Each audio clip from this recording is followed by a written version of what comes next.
you were 46, 47 when the show ended. Right. You're curious about family, kids. You're sort of generally curious. A thing you think you might do, might not do, could take it or leave it. Where are you with that? At that point, comedians, like a lot of people, sadly, don't think they're aging. You've aged real nice. Thank you. FYI. Thank you very much. Yeah. I'm 70. I know. So even in my mid-40s, I thought I'm a young single guy. I didn't think anything was... I really didn't realize. This is an unconscious quality that comedians also have, right? Yeah, that you go, oh, wait, what? Yes, exactly. Yeah. I'm like this. I'm my spirit. I'm not like this body. Right. Life is a kind of... It's a diorama, isn't it? It's a scene in a box, a glass box. Yeah. The real life that people live. When we're not doing comedy, everything else that you're doing, relationships and going out with people, all that stuff, it's all just, I'm not really part of this. Yeah, it's split consciousness, and it's like 70% comedy and 30% like, what do you need me to do? Exactly. What do I have to, what fork do I use? But it's not necessarily the fork, but it's the... But when you get on stage, you pull the canopy down on the fighter, you light up the jets. Now I'm locked in. Now I know what I'm doing. Okay. Now I'm connected to something. Right? Everything else is some form of disconnect. Yes. Yes. This is what the Blocks podcast is about. Correct. Getting to that. How did it... So I'm 46 years old, and I meet this wonderful, amazing girl. I never met anybody like it. We have a great time together. Just has a very clear personality. Very clear personality. Extremely bright, funny, extremely attractive. And I just thought, oh, this is another life I could lead. I could lead a life with her. I could visit another planet, which I don't think I'm qualified to do. Not your home planet. Not my home planet, and not a planet I think I'm meant to be on. I have comedian friends. I've seen them attempt. We're not cut out for it. I say we look like a grizzly bear riding a tricycle. That's right. Perfect. We can do it. You could teach one to do it. Yeah, the unicycle. Yeah, I can do it, but I don't know what I'm even doing. Right. I'm just being told this is how you do it. Right. And then you find out that's just being a guy. But anyway, so because I met her, I decided I'm open to this, and I am going to have to become a different guy, but she's worth it. Great. Yeah. And then you start having kids. Right. Can you tell the Warren Beatty anecdote? Sure. It's heartbreaking, though. You sure?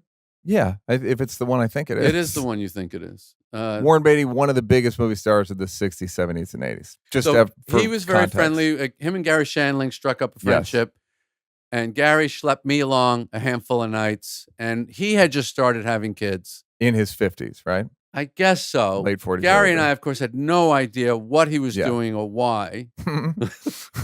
Yeah. And why is this bear riding a unicycle? Yeah. Go ahead. And we would kind of question him about it. What's it like? What are you doing? I remember him taking me into a room in his mansion, and it was filled with toys. He goes, "This used to be my office." And then there was just this room filled with little kid toys. And, again, disconnected. You don't understand it. He said, and this must be his line. He says, one of the nice things God does is that he doesn't let people who don't have kids know what they're missing. That's the line you mean. Yes. Yes. And then you have them, and a part of your brain opens up. Yeah. Then a network opens up that you didn't know was in there. Yeah. And you go, oh. Okay. So there's another side to this sex thing. The sex thing seems very interesting and stimulating. Great. But they don't just do it for that. They had there's a second act to this play. Yes. There's a reason they made it like that. as exciting and interesting as it is. Yes. This is a different, more profound. Having a child and is more profound and more interesting. I used to say, well, anything could be interesting, but I used to say it's like having sex from the other side. I don't even know what that means. But well, you're on one side when you have sex, right? You're right. on one side. There's another side. There's a whole other side. Right. Yes. It's like the alternative world. Yeah. So there were days after Michelle died where I was trying to will, like, this is just a long dream that's going on way too long and it's time to wake up. And I was so sure that I could do that. Yeah. Because again, terror. It's terror. Yeah. It's absolute terror. And you don't when want did it to you happen. realize you could maintain? Well, yeah, I realized I could maintain. And that was another thing, too, because I was like, I'm just going to exist. I am going to wake up in the morning. I will take care of Alice. Probably will never do stand-up again. I'll find another way to make money. Maybe I can write. I don't know. I certainly can't talk to people, but I'm going to merely exist. And you couldn't talk to people because you were destroyed. Yeah, you're mirthless or what? Absolutely. I wasn't even mirthless. I had no feelings. I didn't feel anything after a while. It was all terror and sadness. Months we're talking about? Months of that, and then nothing. Just, I was at husk. But then there was another father at her school who a couple years ago, his wife had passed away. And he, I remember him saying, here's what you're going to go through. You're going to go through terror and grief. Then you're going to feel nothing. And you're going to be okay feeling nothing because you're going to go, okay, I can exist this way and take care of my daughter. And then you're going to feel, you will eventually feel joy again. You're going to feel horrible for feeling joy, but you will, because that's what your body needs to do. And you feeling joy and laughing and smiling is good for your daughter to see. And I married 9 months after my wife passed away. And you will probably meet someone and fall in love. And I was like, that guy had also? Mm-hmm. Wow. And so it's a fairly common thing. It is actually it is a very fairly common thing. And what was kind of funny was because I met Meredith, I didn't even meet her face to face till a year after Michelle died, but we started talking online because we had all these friends in common. And one of her friends threw these dinner parties and invited me and her and a bunch of other people. We're on this little Facebook thread. And I just, like, I can't go to this. And then Meredith was like, that was a great dinner. And then she goes, Patton, we didn't know. And she goes, hey, you missed the best fucking lasagna. And I went, story of my life. And then I sent her a message like, yeah, sorry I couldn't make it. I'm still freaking out. And she goes, I know you're, and then we just started talking. Wasn't romantic, wasn't flirty. Just, I realized what I missed was, I have someone I can talk to in the dark at the end of the day. And then we just kept doing that for 3 months. We never spoke on the phone, never met face to face, just talked every night, poured out our brains to each other, and then it just turned romantic. And then when we met, we were in love before we met, basically. But then I talked to someone else because when we were going to get married, I'm like, this feels really weird. It's like a year and a half after. And then this other woman I knew that was a widow was like, I got married 7 years after my husband died, and people gave me shit for that. They're like, you waited too long. So you cannot be. You can't do it right. You not only can you not do it right, you can't do it to please someone else's schedule. They've got to go through their own shit.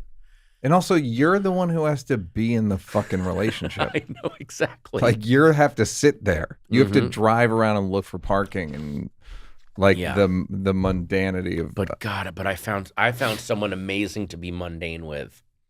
Well, that's a good phrase.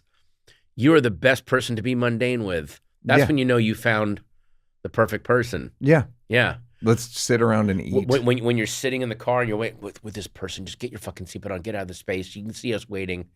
And if you guys can make that fun, you've probably found the person you should be with. Like, are you in a relationship now? Yes. Okay. And it's good? It's great. Great. It's very healthy. Yeah. And that was like, there was like a bit of a mourning period I experienced with that, where I was like, find myself being overwhelmed with emotion and appreciation for him and like kind of tearing up and being like, I'm happy. I have a question, which is, I have a joke that I tried to get Chris Rock to do. Because it's dark, but he could tell it, which is women only say nice things about their husband when they get assassinated.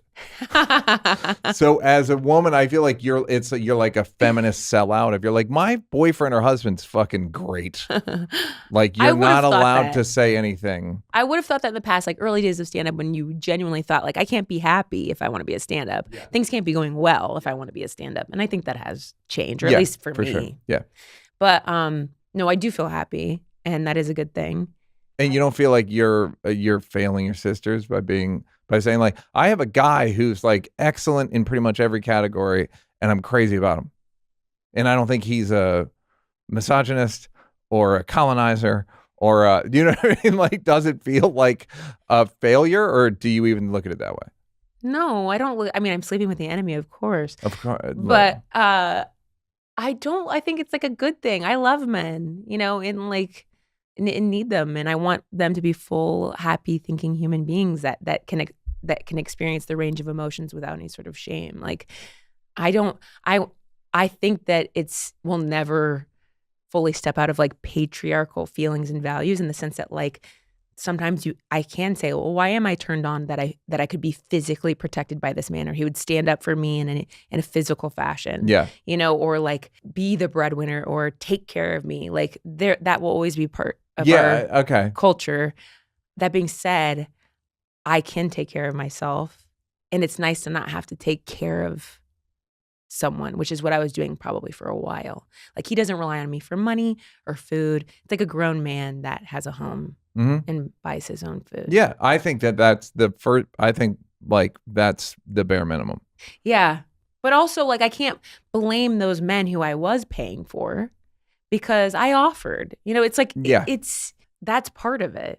Is I can sit with you and say 5 years ago and go, gosh, if I pay for one more man's dinner, and then we're sitting there and we're talking and things are going well, and he's telling me like he's, you know, a bartender or something, and I'm like, oh, I'm writing for a comedy show or some television show, and the check comes and I'm like, here. It's like, why'd you do that? Why'd you do the thing you don't want to do? Oh, right. Yeah, you're talking to yourself. Yeah. Yeah, like, hey, Beth. So as much as I can get annoyed by that. See if he'll pay instead of, or just I don't think it's, I think that's that's what bothered me the most about the two relationships that were bad. Is like, I thought I fixed this. One of them was physically abusive. And the other one was more like him dealing with him being, we're about 7 years apart. He was younger than me. He was doing alcohol and drugs and lying a lot, probably pathological liar. Yeah. And just so much projection. It was just, I couldn't believe that like I got taken for a ride again, in the sense that like I tried to be open. I tried to talk about things, and then all of a sudden I just like let it keep happening. Like, he wasn't saying, like, if I was paying for everything, it was slowly eating at me. And I knew he wasn't working. And at the time I thought I would say, I even said like, hey, at one point I did bring it up. I said, if you are going to be staying here most of the time, like, you are going to have to start paying rent with me. And he was like, yeah, I totally get that. Cut to him staying with me for a full week. So it was sort of like my boundaries were, I was able to talk. It wasn't like I couldn't say anything at all. You would say what your boundary was, but not enforce it. Yes. Yeah. You had and I would notice a legislative things and force, say them, but not a police force. Yes. And then I would notice things and say things like, you know, if somebody's like, I'm like, you did coke, right? No. I'm like, yeah. I love you. I was like, okay. All right. Then I guess I can't ask. And then no further questions. Yeah. Yeah. So like that's the part that like just twists a knife in you, where you're just getting like gaslit out your gourd by someone who's telling you that they love you. And then that's actually and why do I love it so much? Why am I still loving this person who's mistreating me? I always know. Because it's a fairy tale. I always know. 3 months in, I knew. I packed all of his stuff and put it in the garage and said, your keys are in there too. Bye. Calls me, long letter. Okay. And I love it's you. Over 3 pages. You got to take them back. Yeah. And I did. And the next one was 5 pages, and this last one was 12. But it's like, I truthfully, it's like, I'm not like saying that stuff because I want to get back at him or something. I'm not saying I don't feel angry still. No, But it's like, again, I recognize that he has his own issues to deal with. I just can't believe that I kind of took them on as if they were my fault. I think there was a lot of projection happening. And I'm looking back like, why did I think you were in charge? You know, like, what? I'm in charge. I don't know why Yeah. I like deferred in that way. Look, man. That's when I did felt like the things fall same apart. thing. And that's the thing. It's like I did the same thing as a guy Okay. in romantic relationships I'm and glad that you're personal sharing that. relationships. I mean, because I'm so interested. Yeah, to no, know. I know. But like in personal relationships. And I can pathologize it. I can say why. I can tell you that my dad's an alcoholic and did it, which may be true. But the thing I've been saying to myself recently is like restaurant and the menu and there's no substitutions. Life. Yeah. Here it is. No substitutions. What are you going to do? You can't be like, well, I think, no, this is what that's who they're going to be. Yeah. Are you going to get off the road? Or are you going to keep like, no, I think this is like Right. the way. No, this is a bad road, Get off dude. the road, yes. Get off the road. Hey, did you like that? Did you like that? Yeah, did you like it though? You want more? Don't want to work? Would rather watch videos of me grab-assing with people? First of all, go up here to subscribe. And then go up here to watch more clips. This is like when the weatherman says there's a high pressure system coming in. I'm not really used to the green screen.